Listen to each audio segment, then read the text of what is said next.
अगली खबर है नोएडा से, जहां पर साइबर ठगों ने 61 लाख की ठगी की है। निवेश के नाम पर 61 लाख ठगे गए, 1 करोड़ तक का मुनाफा दिखाया है। पीड़ित ने साइबर क्राइम थाने में एफआईआर दर्ज कराई है।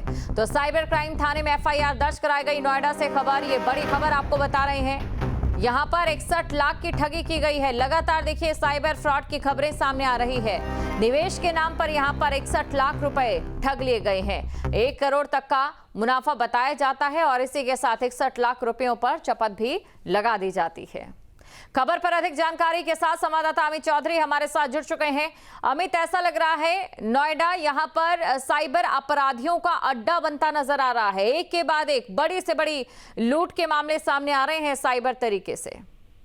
बिल्कुल, देखिए नोएडा, ग्रेटर नोएडा की बात की जाए तो हर महीने करोड़ों रुपए की साइबर ठगी के मामले सामने आते हैं। और ट्रेडिंग के नाम की अगर बात की जाए तो कहीं ना कहीं लोगों के मन में जो जल्दी पैसे कमाने का लालच है वो साइबर ठगों का हथियार बनता है और करोड़ों रुपए की ठगी करने के बाद साइबर ठग संपर्क तोड़ लेते हैं। इस मामले की अगर बात की जाए तो सेक्टर 143 में रहने वाले व्यक्ति हैं।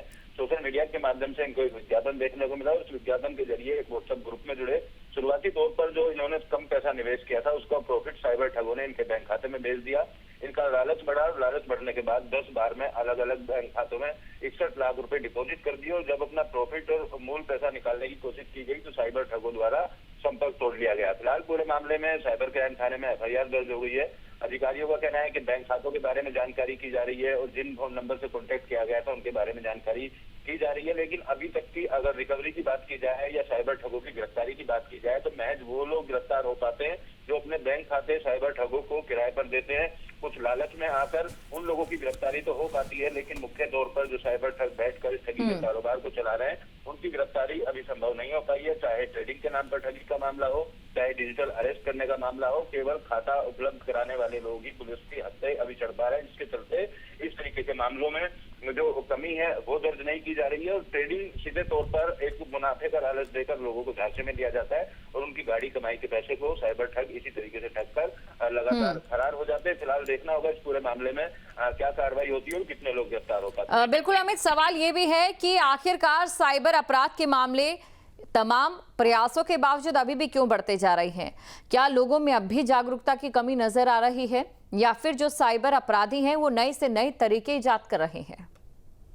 देखिए, इसमें दोनों ही मामले हैं। अगर तरीके की बात की जाए तो तरीके भी अलग अलग तरीके से साइबर ठग अपनाते हैं ठगी को लेकर। और जागरूकता की अगर बात की जाए तो नोएडा पुलिस की तरफ से, साइबर क्राइम पुलिस की तरफ से अलग अलग कोचिंग सेंटर या इंस्टीट्यूट, ये तमाम जो समाज सेवी संगठन हैं, सेक्टर्स हैं, उन जगहों पर सेमिनार आयोजन किए जाते हैं और सेमिनार के माध्यम से भी इस बात को बताया जाता है कि साइबर ठग इसी तरीके से ठगी की घटनाओं को अंजाम देते हैं। कई बार न्यूज़पेपर में भी इश्तेहार पुलिस की तरफ से दिया जाता है और साइबर ठगों से बचाव के जो तमाम तरीके हैं वो बताने के लिए जागरूक जरूर किया जाता है। लेकिन मोटी कमाई, जल्दी पैसा कमाना और जल्दी अमीर बन जाना कहीं ना कहीं लोगों की आंखों पर एक पर्दा चढ़ा देते हैं साइबर ठग, और खुद पैसा कमाने के बजाय वो अपनी कमाई का पैसा भी साइबर ठगों की झोली में डाल देते हैं। तो जागरूकता की कमी तो कहेंगे ही, और दूसरा उसके पीछे जो लालच है लोगों के अंदर जल्दी पैसा कमाने का, वो भी एक बड़ा चीज है इस साइबर ठगी की घटनाओं को ना रोक पाने में कामयाब होने के लिए। लेकिन जागरूकता अभियान की बात की जाए तो लगातार केंद्र सरकार की तरफ से भी चलाया जाता है। मोबाइल पर कॉलर ट्यून लगाई गई, पुलिस की तरफ से भी कई इश्तेहार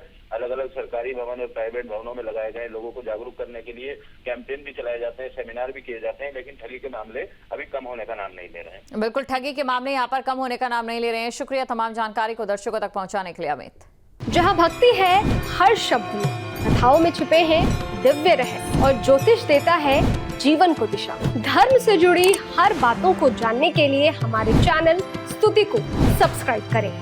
चैनल पर जाने के लिए इस लिंक पर क्लिक करें।